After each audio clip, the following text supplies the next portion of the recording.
ప్రతి సంవత్సరం జనవరి 26 వస్తోందంటే చాలు న్యూఢిల్లీలోని కర్తవ్యపథ్ ఎంత అద్భుతంగా మారిపోతోందో కదా. ఆ మిలిటరీ పరేడ్లు, రకరకాల రాష్ట్రాల శకటాలు, ఆకాశంలో గర్జిస్తూ వెళ్లే యుద్ధ విమానాలు, వావ్! మన దేశ శక్తిని, సాంస్కృతిక వైభవాన్ని చూస్తుంటే గర్వంగా అనిపిస్తుంది. అయితే ఈ అట్టహాసం, ఈ వేడుకల వెనుక ఒక చాలా పెద్ద కథ ఉందండోయ్. చాలా లోతైన, మనందరికీ స్ఫూర్తినిచ్చే కథ అది. ఏంటా కథ? దాని గురించే ఇప్పుడు మనం మాట్లాడుకోబోతున్నాం. ఇదో విచిత్రమైన ప్రశ్నలా అనిపించొచ్చు. ఆగస్టు 15న మనకు స్వాతంత్రం వచ్చింది. బ్రిటిష్ వాళ్ళు వెళ్ళిపోయారు. అంతా ఓకే. మరి మళ్ళీ ఓ 5 నెలల తర్వాత జనవరి 26న ఇంకో పెద్ద జాతీయ పండుగ ఎందుకు? అసలు దాని ఉద్దేశమేంటి? అవును కదా, ఈ ప్రశ్న మనల్ని నేరుగా చరిత్రలోకి తీసుకెళ్తుంది. ఒక చాలా ఆసక్తికరమైన ప్రయాణం అన్నమాట ఇది. పదండి, ఆ ప్రయాణమేంటో చూద్దాం. సరే, ముందుగా ఒక విషయం క్లియర్ చేసుకుందాం. ఈ రెండు పండగలకి మధ్య తేడా ఏంటి? ఎందుకంటే ఈ రెండు మన దేశ చరిత్రలో రెండు చాలా ముఖ్యమైన వేర్వేరు సంఘటనలకు గుర్తులు. చూడండి, ఆగస్ట్ 15, 1947 ఆ రోజు మనకు రాజకీయ స్వేచ్ఛ వచ్చింది. కాని జనవరి 26, 1959 జరిగిందంటే భారతదేశం ఒక పూర్తి సార్వభౌమ గణతంత్ర రాజ్యాంగంగా మారింది. అంటే ఏంటి? సింపుల్గా చెప్పాలంటే మనల్ని మనం ఎలా పరిపాలించుకోవాలి అనే రూల్ బుక్, అదే మన రాజ్యాంగం, పూర్తిగా అమరులోకి వచ్చిన రోజన్మాట. ఇక్కడో చిన్న ట్విస్టుంది. మనకు ఆగస్టు 15, 1947న స్వాతంత్రం వచ్చినా మనం అప్పటికీ టెక్నికల్గా ఒక డొమినియన్ మాత్రమే. అంటే మన దేశానికి హెడ్ ఇంకా బ్రిటిష్ రాణి లేదా రాజే. కాని ఎప్పుడైతే మనం గణతంత్ర రాజ్యంగా మారామో ఆ రోజు నుండి మన దేశానికి మనమే అధిపతులమయ్యాం. మన ప్రజలు ఎన్నుకున్న రాష్ట్రపతి దేశానికి ప్రథమ పౌరుడయ్యారు. అదన్మాట అసలైన సంపూర్ణ స్వాతంత్రమంటే. అదే చివరి, అతి ముఖ్యమైన అడుగు. అయితే ఇంకో ప్రశ్న, అసలీ జనవరి 26 అనే తేదీనే ఎందుకు సెలెక్ట్ చేసుకున్నారు? వేరే డేట్ పెట్టుకోవచ్చుగదా? ఈ ప్రశ్నకు సమాధానం తెలియాలంటే మనం టైం ట్రావెల్ చేసి కొన్ని దశాబ్దాలు వెనక్కి వెళ్ళాలి. అక్కడొక పెద్ద వాగ్దానంతో ఈ కథ మొదలవుతుంది. ఆ రోజుల్లో ఏమైందంటే బ్రిటిష్ వాళ్లు మనకు సగం సగం స్వాతంత్ర్యం ఇస్తామన్నారు. అదే డొమినియన్ స్టేటస్. కాని జవహర్లాల్ నెహ్రూ లాంటి యువ నాయకులకు ఇది అస్సలు నచ్చలేదు.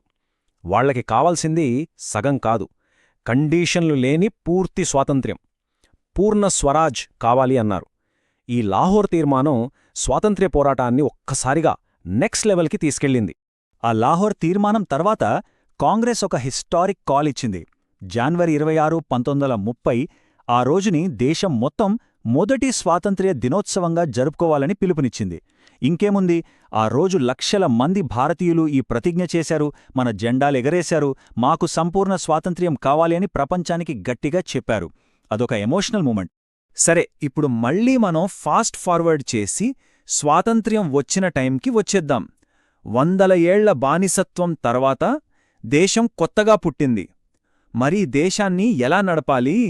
దానికి ఒక రూల్ బుక్ కావాలి కదా, అదే రాజ్యాంగం. దాన్ని తయారుచేసే అతిపెద్ద పని మొదలైంది. ఈ టైంలైన్ చూస్తే ఒక విషయం క్లియర్గా అర్థమవుతోంది. మనకు స్వాతంత్రం వచ్చిన వెంటనే మనకంటూ ఒక రాజ్యాంగం లేదు. చూశారా ఆ గ్యాప్? ఆ మధ్యలో ఉన్న దాదాపు 3 సంవత్సరాలు మన దేశ భవిష్యత్తు ఎలా ఉండాలో నిర్ణయించే పెద్ద మేధోమథనం జరిగిందన్నమాట. 2 సంవత్సరాల 11 నెలల 18 రోజులు. వావ్! ప్రపంచంలోనే అతి పెద్ద లిఖిత రాజ్యాంగాన్ని రాయడానికి ఇంత టైం పట్టింది. ఇవి జస్ట్ నంబర్లు కాదు, ఆ తరం నాయకుల డెడికేషన్కి, వాళ్ల విజన్కి ఒక నిదర్శనం. డాక్టర్ బిఆర్ అంబేద్కర్ గారి నాయకత్వంలో మన దేశ భవిష్యత్తును అక్షరాల్లో చెక్కారు వాళ్ళు. ఒక్కసారి ఈ నెంబర్లు చూడండి, అమ్మేజింగ్ కదా. 299 మంది సభ్యులు, 165 రోజులపాటు సమావేశాలు, 7635 సవరణలు ప్రపోజ్ చేస్తే అందులో దాదాపు 2500 చర్చించారు. అమ్మో, మన దేశానికి పునాదిలాంటి ఈ చట్టాన్ని తయారు చేయడానికి ఎంత డీప్ డిస్కషన్, ఎంత కష్టం పడ్డారో అర్థమవుతోంది. ప్రతి చిన్న విషయాన్ని కూడా వదలకుండా చర్చించి ఒప్పుకున్న తర్వాతే ఫైనల్ చేశారు. ఓకే, రాజ్యాంగమైతే రెడీ అయిపోయింది. ఇప్పుడు మనం మళ్ళీ మన మెయిన్ క్వశ్చన్ దగ్గరికి వస్తున్నాం. రాజ్యాంగం తయారవ్వడానికి 20 ఏళ్ల క్రితం ప్రజల మనసుల్లో నాటుకుపోయిన ఆ జనవరి 26వ తేదీకి ఉన్న లింక్ ఏంటి? అదేంటో ఇప్పుడు చూద్దాం. ఇక్కడొక ఇంట్రెస్టింగ్ పాయింట్ ఉంది. మన రాజ్యాంగం యాక్చువల్గా నవంబర్ 26, 1949 నాటికే రెడీ అయిపోయింది, ఆమోదించేశారు కూడా. అందుకే కదా ఆ రోజున మనం రాజ్యాంగ దినోత్సవం అని జరుపుకుంటాం.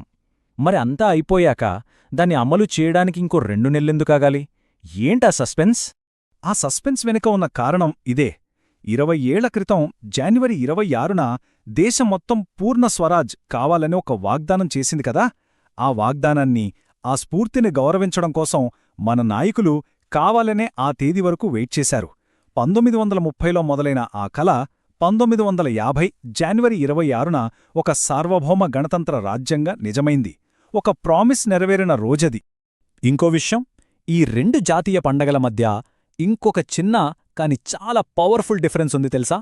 అది మన జాతీయ జెండా విషయంలో. దాన్ని ఎగరేసే పద్ధతిలో కనిపిస్తుంది. ఇదొక బ్యూటిఫుల్ సింబలిజం. చూడండి, ఆగస్ట్ 15న ప్రధానమంత్రి ఎర్రకోట మీద జెండాని కిందనుంచి పైకి లాగి ఎగరేస్తారు. ఎందుకంటే అది ఒక కొత్త దేశం పుట్టుకకు గుర్తు. కాని జనవరి 26న రాష్ట్రపతి కర్తవ్యపథ్లో ఏం చేస్తారంటే అప్పటికే పైన కట్టి ఉన్న జెండాని జస్ట్ విప్పుతారు. ఎందుకంటే అప్పటికే ఉన్న దేశం తన రాజ్యాంగ ప్రమాణాన్ని మళ్లీ గుర్తుచేసుకుంటోందని చెప్పడానికి. ఒకటేమో దేశం పుట్టడం, రెండోదేమో ఆ దేశం తన ప్రజలకిచ్చిన మాటని నిలబెట్టుకోవడం. ఎంత బాగుందో కదా ఈ తేడా!